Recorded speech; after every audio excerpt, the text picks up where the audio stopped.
नमस्ते दोस्तों, आप सभी का स्वागत है एक बार फिर से।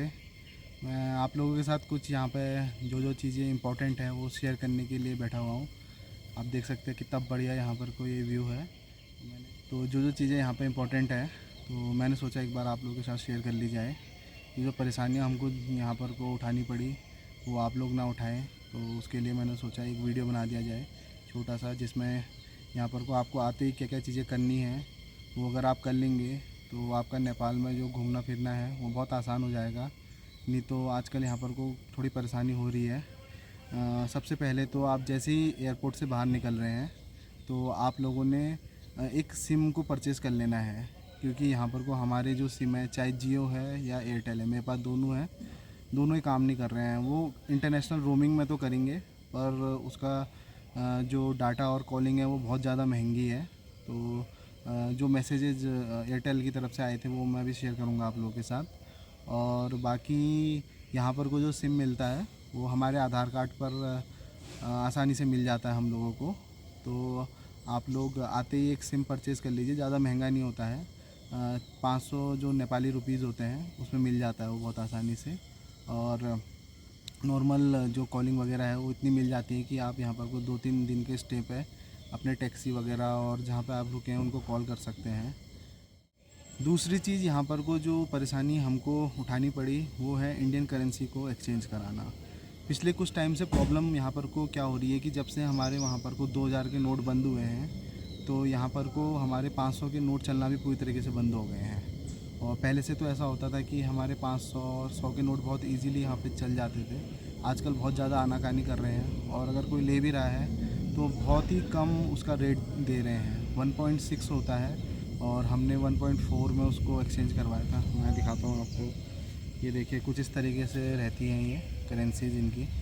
यहाँ पे ये इनके 500 का नोट है, ये इनके 100 का है और ये छोटे डिनोमिनेशन के नोट्स हैं इनके। बड़ी मुश्किल से 1.4 में हमने एक्सचेंज करें और वो भी हमको लिमिटेड ही मिले थे यहाँ पर को।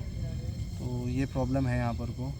आप लोग या तो एक काम कर सकते हैं कि इंडिया में अपनी करेंसी को डॉलर में चेंज करवा लें और उसके बाद यहाँ पर को आके आप डॉलर को नेपाली रुपए में एक्सचेंज करा लें। वो एक ऑप्शन है। मतलब जो करेंसी यहाँ पे चल रही है आप चेक कर लीजिए कि कौन सी चल रही है और उसके हिसाब से ही अपना एक्सचेंज करवा लें, क्योंकि यहाँ पर को 500 के नोट और 200 के भी बहुत मुश्किल से ही कुछ लोग लेते हैं। 100 के तो थोड़ा बहुत कभी कभी ले लेता है कोई, हर कोई नहीं लेता है। और आप लोग चाहें तो कम रेट पे करवा सकते हैं, पर नुकसान होता है काफ़ी ज़्यादा, तो इसलिए इस चीज़ से थोड़ा बचें यहाँ पर को।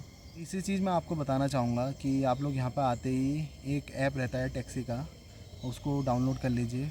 उसका जो प्ले स्टोर पे लिंक वगैरह है और स्क्रीनशॉट वगैरह मैं आपके साथ शेयर कर दूँगा, तो उसको आप यहाँ पर यूज़ कर सकते हैं। कुछ IN करके ऐसा है और आप अपने व्हाट्सएप के थ्रू भी उसमें कोऑर्डिनेट कर सकते हैं। पर फिर भी अगर आपके यहाँ नेपाली सिम है तो बहुत इजी हो जाता है, क्योंकि ड्राइवर वगैरह के पास, हर किसी के पास व्हाट्सएप वगैरह नहीं होते हैं या वो मैसेज करते हैं तो वो आ नहीं पाते हमारे इंडियन नंबर्स पे, तो कितने बार राइड कैंसिल हो जाती है।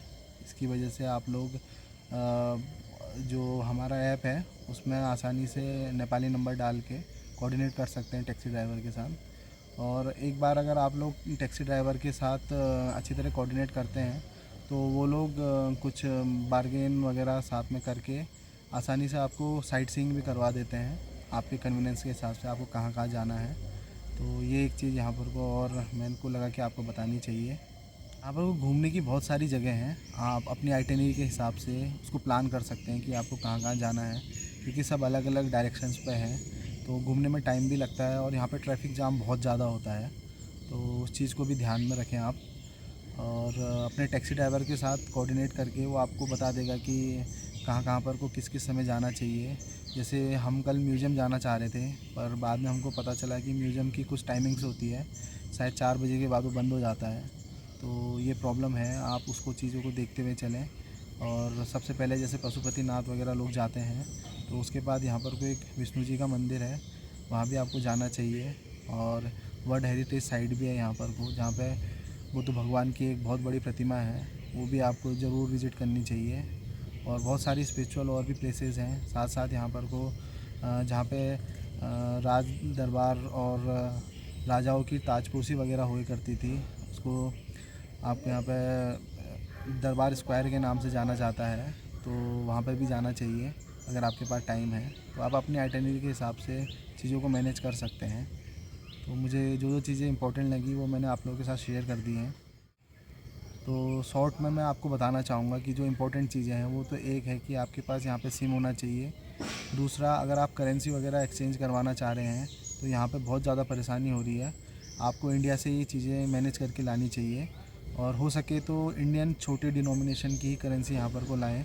बड़ी डिनोमिनेशन की एक्सेप्ट ही नहीं हो रही है, और छोटी डिनोमिनेशन में भी 50 और 100, उससे नीचे की ये लोग नहीं लेते हैं।